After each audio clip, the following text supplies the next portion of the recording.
This isn't just a burger, it's a frontier legend. The Western Smash. Welcome to my outdoor kitchen. Today, we're making the ultimate burger. Let's get started. We start with brioche. Heavy butter, high heat. You want that golden crust to hold all that juice. Thick, cut-peppered bacon. We render it slow until it's candy crisp. That's the crunch this burger deserves. These aren't onion rings. These are frizzled tangles.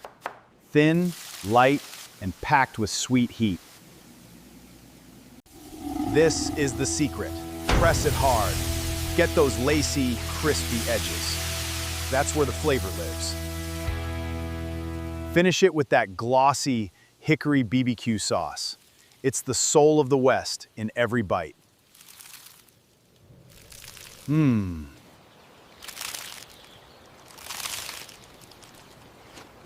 Mmm.